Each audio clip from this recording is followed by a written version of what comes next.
a gente também viu isso. A cobertura do presidente Bolsonaro tem sido bastante negativa desde que ele tomou posse, né? Bastante negativa.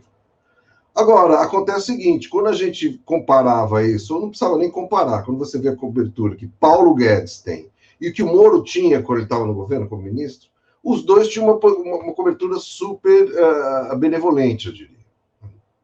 Nós até já escrevemos, inclusive, usamos esse termo, né?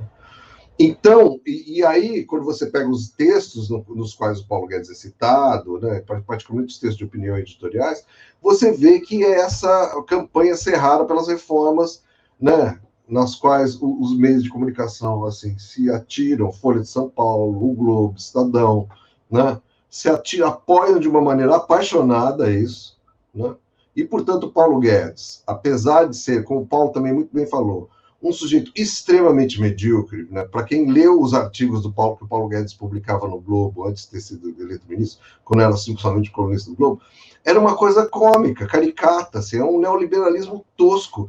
É tipo assim, não, tá chovendo demais no Nordeste, ou tá chovendo de menos no Nordeste, qualquer coisa. Ah, não, porque o Estado é muito grande. Então, assim, o Estado... Primeiro, falar que o Estado brasileiro é muito grande, que é uma falácia, né? Ou ineficaz, coisas do tipo, assim... E aí tudo era atribuído a isso, então o Estado precisava diminuir para melhorar as coisas.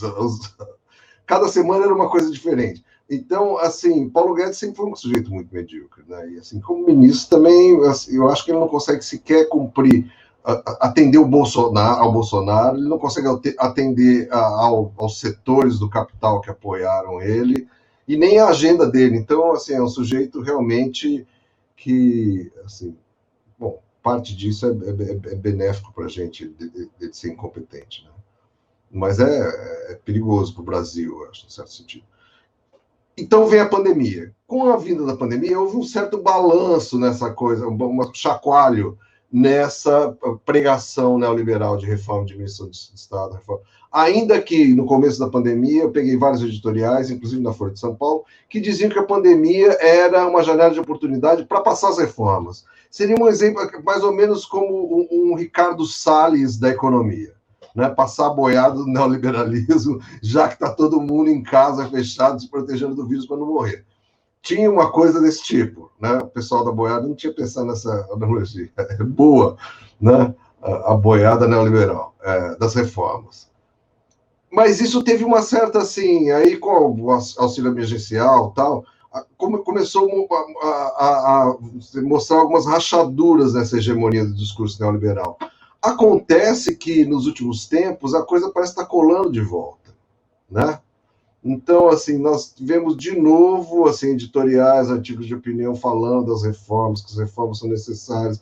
Continua essa história, as privatizações, entendeu? Assim, uma campanha por mais privatizações muito intensa. E, assim, eu vejo que para 2022, né, infelizmente, a gente vai ter aí um cenário no qual o viés da mídia, e a mídia sempre faz uma cobertura das eleições extremamente enviesada no Brasil, né, vai pender para o lado de quem estiver defendendo as reformas.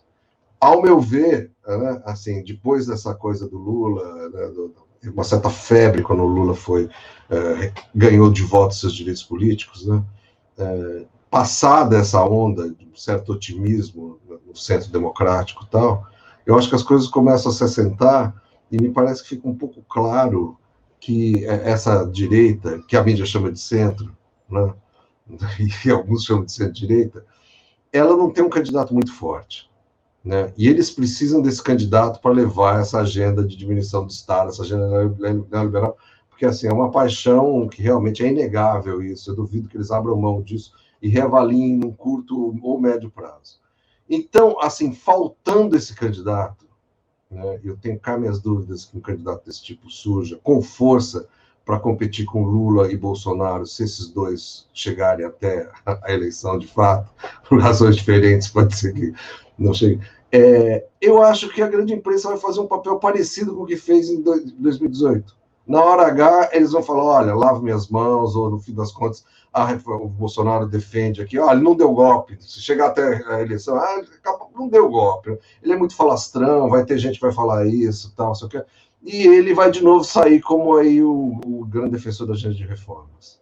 Infelizmente, é bem pessimista isso, mas ao fim do dia é isso que eu concluo.